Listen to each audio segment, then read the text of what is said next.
இதயம் wishes you a very happy new year.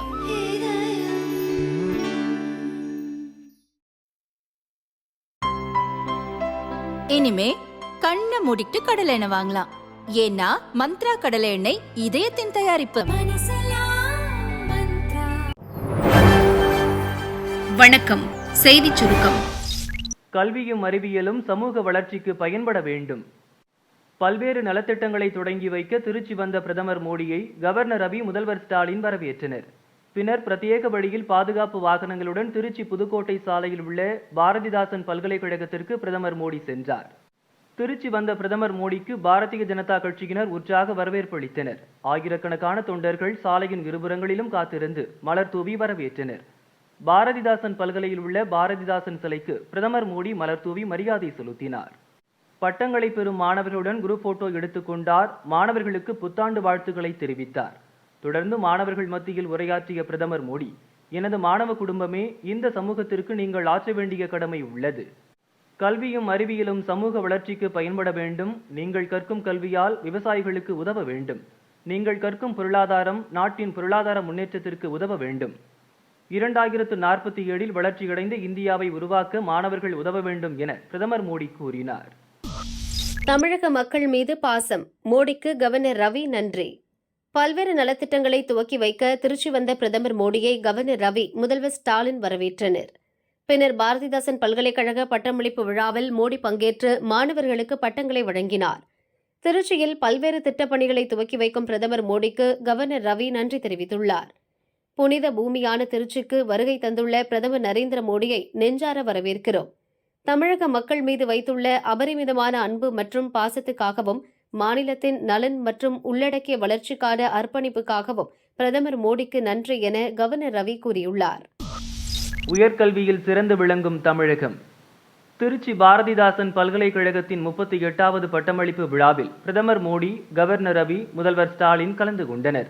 பல்கலைக்கழகங்கள் சமூக நீதியும் புதுமையும் புகுத்தும் இடமாக இருக்க வேண்டும் என முதல்வர் ஸ்டாலின் கூறினார். இந்தியாவிலேயே உயர்கல்வியில் தமிழகம் சிறந்து விளங்குகிறது. கல்வியில் சிறந்த என்ற எந்த பட்டியல் எடுத்தாலும் அதில் தமிழக கல்வி நிறுவனங்கள் இடம்பெற்றிருக்கும். அனைவருக்கும் கல்வி, அனைவருக்கும் கல்லூரி கல்வி, அனைவருக்கும் ஆராய்ச்சி கல்வி என்பதே கொள்கை. இன்னார்தான் படிக்க வேண்டும் என்பதை மாற்றி அனைவரையும் படிக்க வைக்கும் ஆட்சி நடைபெற்றுக் கொண்டிருக்கிறது. பெண் கல்வியை ஊக்குவிக்கும் விதமாக புதுமை பெண் திட்டம் செயல்படுத்தப்படுகிறது. அனைவருக்கும் உயர்கல்வி பயில தேவையான உதவிகளை அரசு செய்து வருகிறது.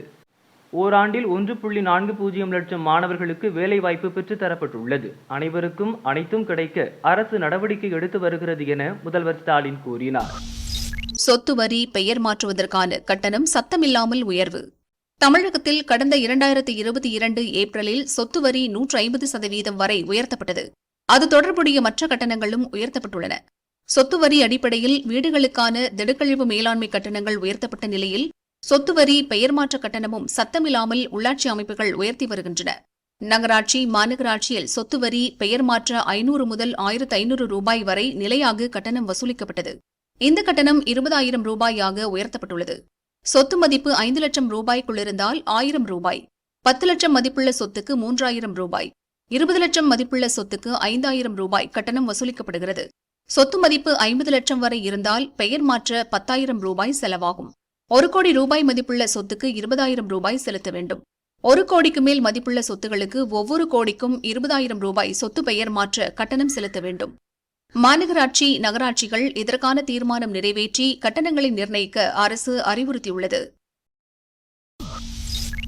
என்னை அறநிலையத்துறையில் சேர்த்தால் அமைச்சர்களை சிறையில் வைப்பேன். பொன் மாணிக்கவேல். ஈரோடு மாவட்டம் சென்னிமலை சுப்பிரமணிய சுவாமி கோயிலில் நேற்று வேல் யாத்திரை தொடங்கியது. இதில் சிலை கடத்தல் பிரிவு முன்னாள் ஐஜே பொன் மாணிக்கவேல் கலந்து கொண்டார். மக்களிடையே ஆன்மீகம் அதிகரித்தால் நாடு நன்றாக இருக்கும், வீடுகள் அமைதியாக இருக்கும், இல்லையேல் சீரழியும் என கூறினார். இந்து சமய அறநிலையத்துறையை கேட்க ஆள் இல்லாததால் அதிகாரிகள் சர்வாதிகாரமாக செயல்படுகின்றனர். 26,000 கோவில்களில் அர்ச்சகர்கள் இல்லாத நிலையை ஏற்படுத்த முயற்சி செய்கின்றனர். என்னை போன்றவர்களை அறநிலையத்துறையில் சேர்த்தால் மொத்த அதிகாரிகள், அமைச்சர்களை சிறைக்குள் வைத்து விடுவேன் எனவும் பொன் மாணிக்கவேல் தெரிவித்தார். 3 மாதங்களில் 37,000 கோடி ரூபாய் கடன் பெற தமிழக அரசு முடிவு. அதிமுக ஆட்சியை விட்டு சென்றபோது தமிழக அரசின் கடன் 5.70 லட்சம் கோடி ரூபாயாக இருந்தது. இது கடந்த ஆண்டு 6.53 லட்சம் கோடியாக உயர்ந்தது. நடப்பு நிதியாண்டு இறுதியில் 7.26 லட்சம் கோடி ரூபாயாக இருக்கும் என பட்ஜெட்டில் கூறப்பட்டுள்ளது. ஆனால் தமிழக அரசின் கடன் 7.53 லட்சம் கோடி ரூபாயாக உயர்ந்துள்ளது. இந்திய அளவில் அதிக கடன் வாங்கிய மாநிலங்களில் தமிழகம் முதலிடத்தில் உள்ளது. உத்தரப்பிரதேசம், மகாராஷ்டிரா அடுத்தடுத்த இடங்களில் உள்ளன. கடந்த 2 நிதியாண்டுகளில் கடன் பத்திரங்கள் மூலம் தமிழக அரசு தலா 87,000 கோடி ரூபாய் கடன் பெற்றிருந்தது. நடப்பு நிதியாண்டில் இதுவரை 53,000 கோடிக்கு கடன் பெற்றுள்ளது.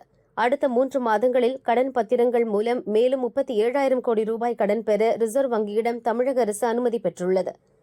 நடப்பு நிதியாண்டு முடிவில் தமிழக அரசின் மொத்த கடன் 8.34 லட்சம் கோடியாக இருக்கும்.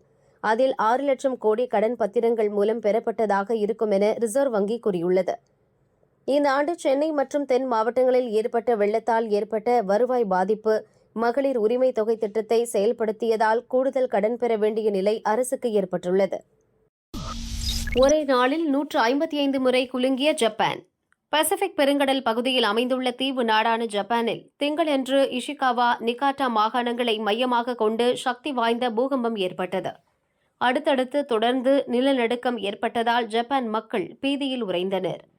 அதிகபட்சமாக ரிக்டர் அளவுகோலில் 7.6 புள்ளிகள் வரை நிலநடுக்கம் பதிவானது. கட்டடங்கள், சாலைகளில் பெரிய அளவில் விரிசல் ஏற்பட்டது.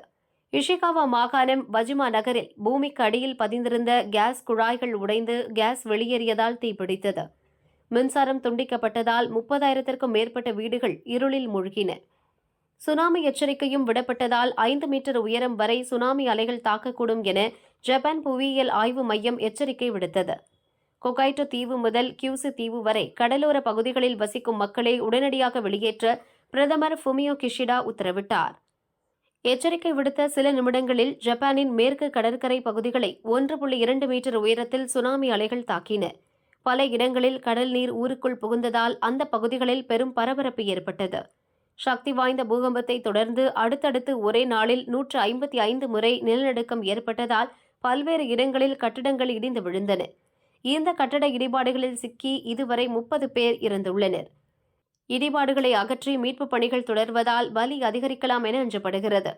இதற்கிடையே சுனாமி எச்சரிக்கை திரும்ப பெறப்பட்டுள்ளதால் ஜப்பான் மக்கள் நிம்மதியடைந்துள்ளனர்.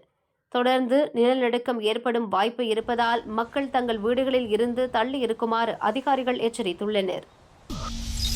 திருப்பதியில் சொர்க்கவாசல் வழியாக பெருமாளை தரிசித்த 6,44,000 பேர். திருமலை திருப்பதி ஏழுமலையான் கோயிலில் கடந்த 23ஆம் தேதி சொர்க்கவாசல் திறக்கப்பட்டது.